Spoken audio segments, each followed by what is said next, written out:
It was just past midnight when Nurse Emily Hayes began her rounds at St. Jude's Medical Center, the soft hum of machines and distant murmurs the only sounds in the dimly lit corridor.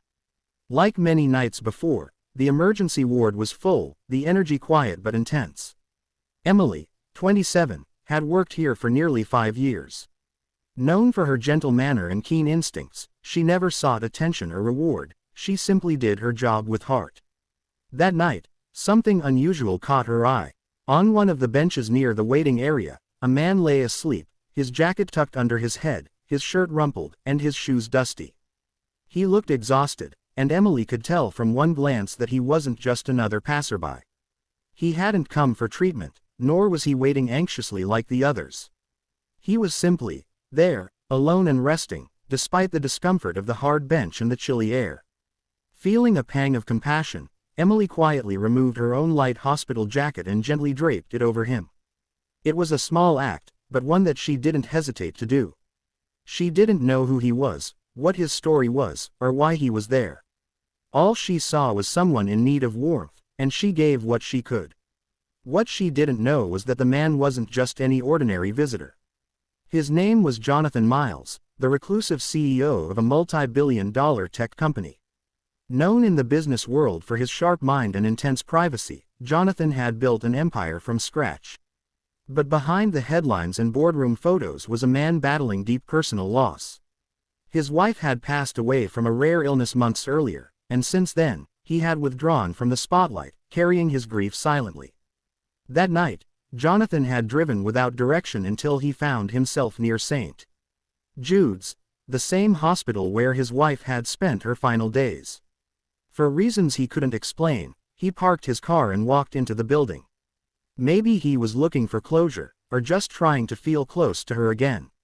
Whatever it was, he hadn't planned to fall asleep on a hospital bench. But exhaustion took over, and he drifted off. When he woke up hours later, the first thing he noticed wasn't the sterile ceiling or the hallway lights.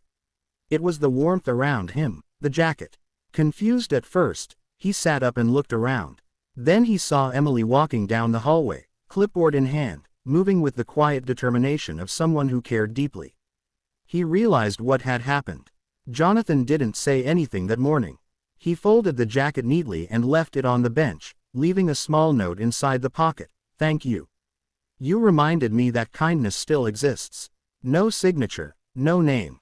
Days passed. Emily thought little of the event, chalking it up as just another small moment in a demanding job.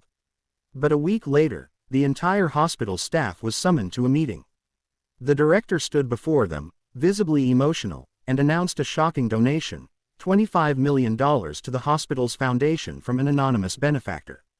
The only condition: the funds had to go toward staff well-being, patient care programs, and building a new wing named after Compassion. Whispers filled the room. No one knew who had made the donation, but speculation ran wild. It wasn't until a few days later that the mystery unraveled. A black car pulled into the hospital's lot. Out stepped Jonathan Miles, dressed simply, without any of the typical entourage. He asked to speak with Emily. When they met, she barely recognized him until he introduced himself. He thanked her, not just for the jacket, but for reminding him, in one of his lowest moments, that even the smallest gestures can offer hope. "I've seen grand acts of business, but yours was an act of humanity," he said. "You didn't know me. You didn't care who I was. You just saw someone cold and did something about it. That changed me." Their meeting was brief, but powerful. Word of the story soon spread beyond the hospital. News outlets picked it up. Social media exploded with praise for Emily and the reminder that even the tiniest acts of empathy can ripple into life-changing outcomes. Emily, ever humble, tried to avoid the spotlight.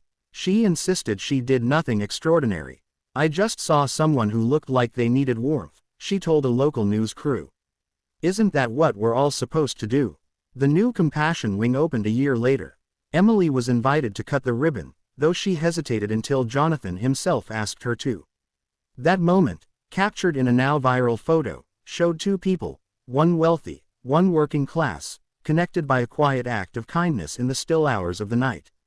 Since then, Emily's story has inspired countless others. Hospitals across the country launched Compassion Hours, where staff focus not just on treatment, but on emotional comfort. Anonymous gifts started pouring into charities, many labeled simply with the word, jacket.